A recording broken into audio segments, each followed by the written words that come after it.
Hello, hello. Hey! How's it going? We are back for another very short developer live stream, but we have heard your feedback loud and clear. And because of that, we have been thinking, well, I mean, they have been thinking about some changes that we can do for obviously the weapons mainly. Yes, because test servers are there to test stuff. Exactly. Like, obviously, we are still hoping that more people test the server, and we're very curious to hear what holds you back to testing the server. Is it because of solo play, or if it's because you don't have the option to, test the bigger weapons because of your prestige? Let us know so we can, maybe help with it. Obviously, we can't make it so that everyone can, be max level and, like, have a lot of money, but I think we already, like, potentially discussed on having more, like, rank at least. But yeah, we're gonna go through some of the changes that we're doing with the first update for update 2.5. Yay! So we've just to basically give a bit of a context for those who haven't been able to test the previous versions. So last week we updated the test servers to give a first glimpse of 2.5. Yeah. We talked about it a bit in the stream about specific weapon balancing we've been doing, but also like new features like the trainee mode have been added, which gives new players they're starting the game afresh, like a chance to not be like so suffering from losing their hunters for the first 15 ranks. And that's important changes to give players a chance to actually have the mechanic grow in them, understand the game before they then obviously have to learn the ropes a little bit more and then get exposed to all the pain in the world and the swamps. Now, what does it mean from a balancing point of view? So we've addressed a couple of points in the last update, or tried to address a couple of points in the update. And that was mostly around addressing some of the weapons which are very prominent right now. And that goes for both their use, but also their effectiveness. We've showed some data. Obviously, that's not the only data we use our balancing decisions on, but it's that might have been a bit misleading. But it's obviously having an impact on it.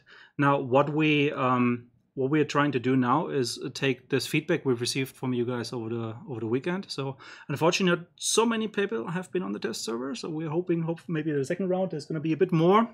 Granted, the first day was a bit a lost day on this one because we only had like a solo only mission live. There was an accident on our side, but from Saturday on, at least people could do the dual missions as intended. And this time around, this will be obviously the case right from the get-go. So we hope that you guys can test these changes in the normal solo and or with teams, depending on how you want to play. Exactly. So what have we been doing? Let's maybe go for the first slide and actually walk them through these type of changes. So we are a lot of text. Oh wait, you need to move us away. We're gonna transform. Where are we going? Oh no! Oh no! Honey, I struck the kids. Oh no, they're getting so small. Look how small they are. Oh wait, you flip this. Yeah, there we go. Okay, so this time no Yannick ahead on the important text. So okay, so text, guys. So what is it we're doing? We're winding back on some of the changes. So the feedback you've given us has shown us that you guys care a lot, and that's good because we need you to care, and that we might be having overshot a little bit with some of these changes. So we're winding back on specifically the 2 pistols you guys love, and giving you some ammo back. We're still trying to get to a healthy middle ground. So this round, we're not gonna go and restore completely, but we go like halfway back. So for example, for the uppercut, that means we're gonna give you 9, not 6, but also not 12 rounds extra, and see how that goes. We do something similar on the Dolch, where instead of just dropping your entire 10 extra rounds, we're gonna leave you with 5 rounds. It means if you fired a couple rounds off and you found some ammunition, you can still do that quick reload afterwards. I just signed the carbon conversion now says compact instead of. Yeah, just. You know what it is. That's a long bullet. Right? Let me see. It's a long one. Come here. Down there, long bullet. Long bullet. And we also did some changes to the Dolch and how it behaves. So we have to be careful with these type of changes, but we want to try them out now. And one of them is that we have slightly increased the recoil. This is not, we're talking not about like massive spike. This is not like uppercut level of recoil, but just a little bit. And we also made the fire rate slightly slower. So there's a bit of a delay between shots. Now, between the mix of those 2 changes and trimming down some of the extra ammunition, we want to see how that feels, how people have a chance to play with these pistols. So again, test server, feedback, we need it. And based on that, there will be further rounds of tuning. What's important for us is still that we make you guys understand what our motivation is. The motivation is not to take the stuff that you love and just cripple it.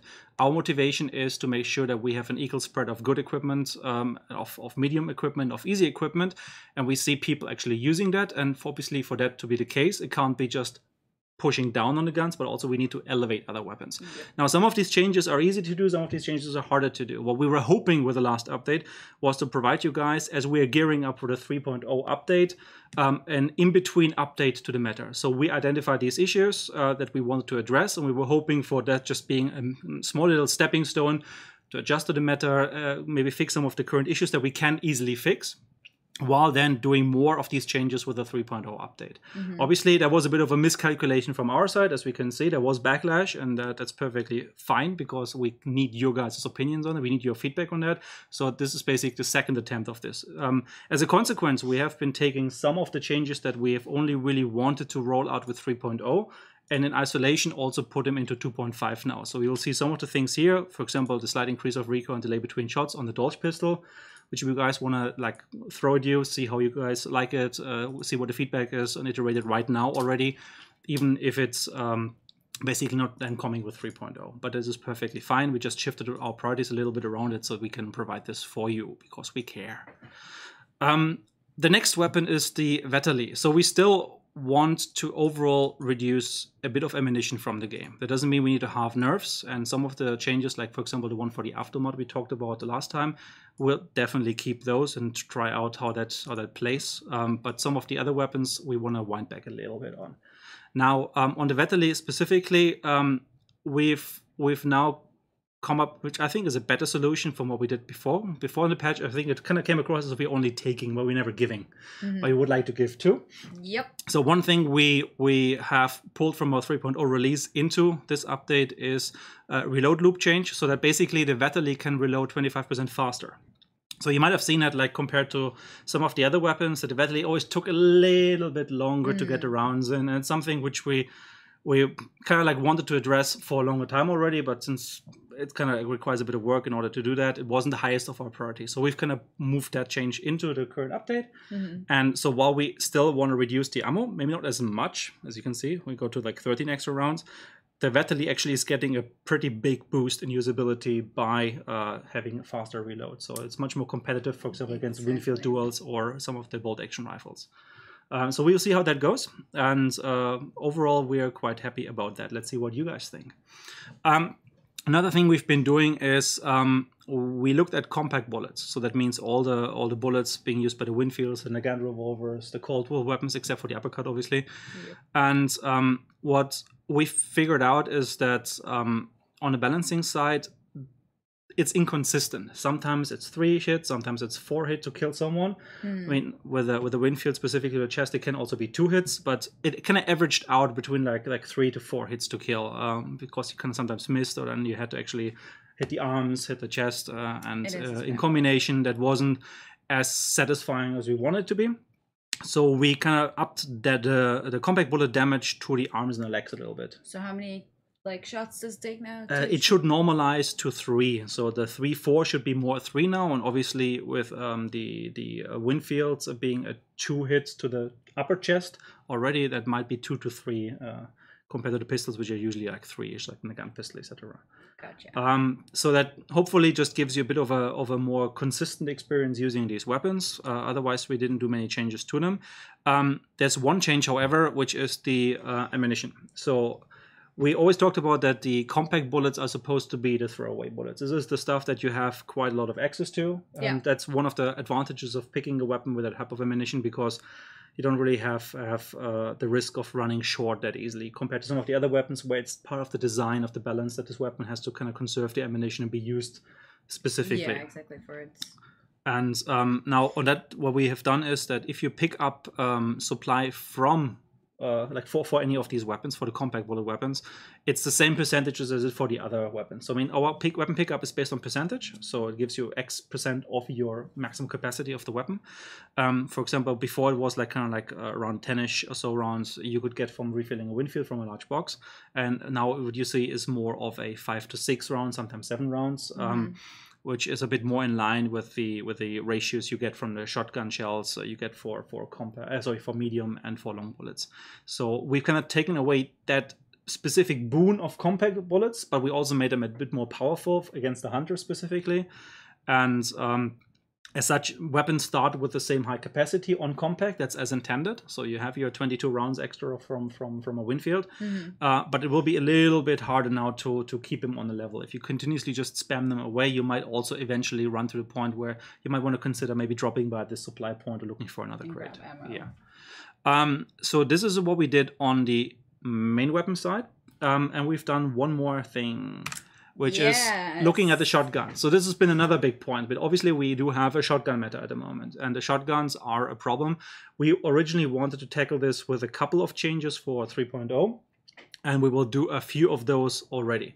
Now, one thing we're looking into, but this will not be part of these set of changes, is a bit better control about the spread distribution, like the dispersion of the shotgun pellets as you fire, to kind of like normalize them a little bit. Long shells, guys. And what it means is that for the next big update, we want the shotguns to feel a bit more reliable. And then obviously that goes hand in hand with us doing damage adjustments to this so that they still feel appropriate. What we've done now in isolation for this update, what we brought into 2.5 is overall also a similar path to the ammunition. We talk about this in a second. And we've also increased the recoil of some of these shotguns, specifically the hand cannon versions, like the sawn-offs, because they don't really have like a buttstock. They're kind of harder to aim and therefore less likely to have like a good control. Now, what we try to do with this and the changes we're doing, they aim specifically also obviously about the rapid fire weapon, so like a double barrel shotgun or the auto 5, and it is a bit too easy at the moment to land these second follow-on shots. So we're adding a bit of challenge to this. Obviously this is a consistent update, so like all shotguns kind of receive a bit of that, but it scales depending on the shotgun. And we did something similar with the ammunition, where before, basically all shotguns had 12 extra rounds. That was basically what we started with. It's been like that for a very long time. But it's never really played into the specific like strengths and disadvantages of these weapons. So what we try to use this overall slight reduction of ammunition for them, which is consistent with what we do across the board. We also wanted to use that opportunity to kind of push some of the shotguns and change the priority within the shotgun category. So for example, the Romero as being our standard base shotgun you start with. Someone actually asked a good question. Why increase recoil of Spectre Compact if it has a grip? Because it still pumps up a little bit more. So this is actually interesting because the grip actually has an impact on the recoil. So you will see that the Spectre Compact will be much easier to handle than your Romero or the hatchet version or even the Caldwell Rival sawn-off.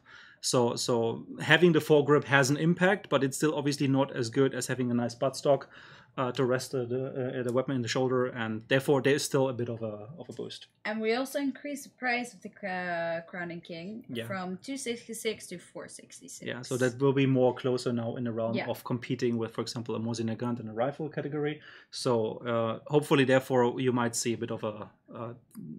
It's going to be, to be frank, it has going to be a very, very minimal impact on the balancing side of it, because obviously high-end players who have enough money, they're not going to be impacted by it. But overall, it will still put a bit of an extra cost to it. So we hope that together with all of these other changes, it's just one more thing that kind of like tries to get the right place for this weapon. Why are we not changing the recoil of the Crown and King? Because I see a lot of people asking why. We do. The Crown and King gets a recoil change as well. Oh, really? Yeah, all of them. That wasn't in the list! No, that's a mistake.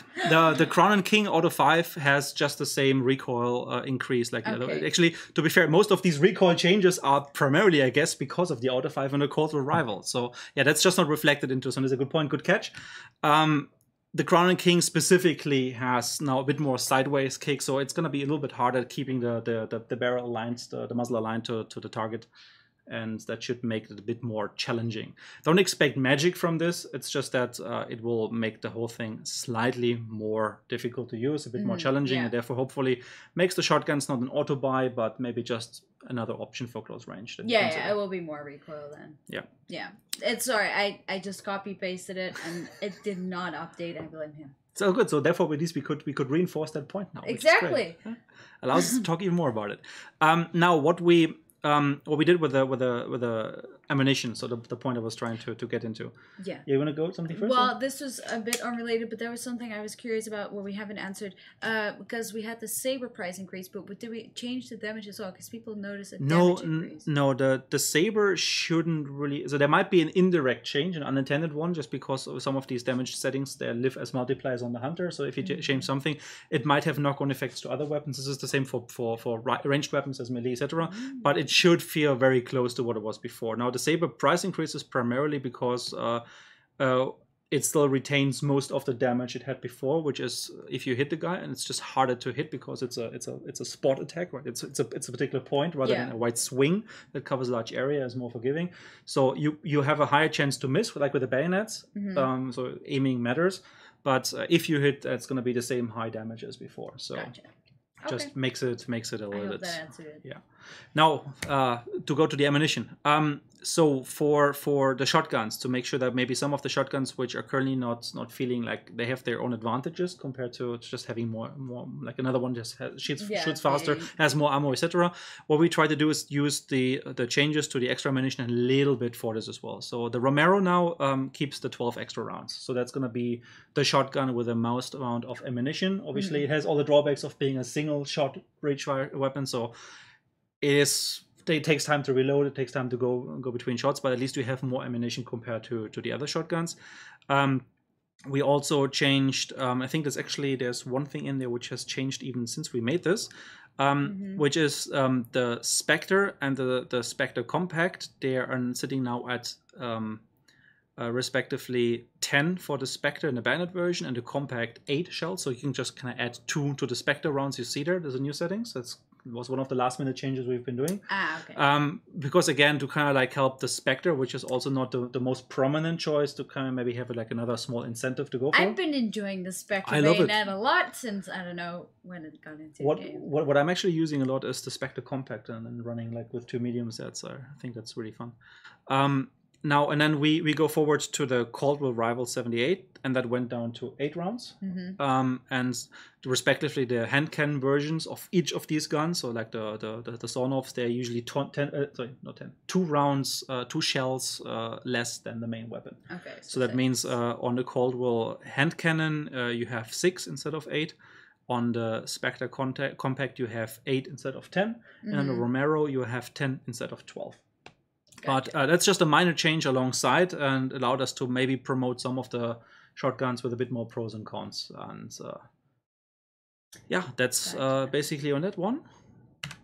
And yeah, I think this is just the ones that didn't fit on the first page, right? Yeah. Yep. So again, Romero systemically gets a slight increase in recoil, and the hand cannon versions, the shells go from 12 to 10. That is basically, I think, what we want to talk about. So this is going to be for the next test server update. Which should go live, hopefully. Again, we would like to Today? make us bigger. Bigger, you said? Hi, not that big. Okay. So we want to see how that goes. Again, that's part of the whole process. Test server. We want your feedback. We need you guys to play. We expect this to go on test today, probably in a moment, few hours latest, depending on how quickly deployment goes. And we will basically open the gate so you guys can test it. And again, it would be super awesome if you guys give us your feedback. I know that weapon balancing specifically is a very emotional topic. Everyone has their own favorite guns they have invested into. It's the primary way of interacting with the game is through shooting, and obviously people have very strong opinions about how that feels and what's good and what's bad, be that from dominant tactics to preferred gear, etc. So we understand that. What we just hope is that you guys realize that we're intentionally going in a test server because we need the feedback. We need you guys to give us and feedback to us what you think is the right way to go and what's the wrong way to go. We might look at some stuff in isolation. We might miss a bigger picture here and there. That's perfectly fine. We're only humans as well. But what we need from you guys is just that sometimes. You sure? Yeah. Beep. Oh, no. what we just need is basically your support on that. And as you can see, we are reacting, we are adjusting, and this is not about us dictating. This is about us working with you guys in order to build the next cool thing, and that's on Showdown. Exactly. And I also know that a lot of people are like, oh, this is such a short stream, but it's mainly because this is an additional developer live stream, because usually we have them on Thursdays. Yes. But I thought it would be good to have like a short stream where we tell you guys in video with voice and everything. The robots will tell you that we are doing some changes. I think the best place would be either the Steam forums. There's a specific forum like made for like the section for the test server. The servers, yes. And I'm not sure, we might increase some of the ranks, but not everyone will be high rank. I don't know for sure yet, but this is something that we have suggested. So more people have a chance to test the higher weapons that are getting changed. And there was one thing I'm personally curious at. When are we going to do the AD spam? Is that coming, or like the... So that's part of the next main update. So the last time we did a stream, we kind of showed you a little bit on where we are with this, like what's the step forward. Like the big part for us is to solve AD spam as you move forward, obviously. Yeah. In the video, we kind of showed, it was just for demonstration purpose, you kind of saw what the same motion looks like with and without the system in place. Nothing of that being tuned. So take that a little bit like as a vague outlook of what we're trying to do. Obviously, we're not trying to make this feel like clunky, laggy, and bad, but this is why this takes time.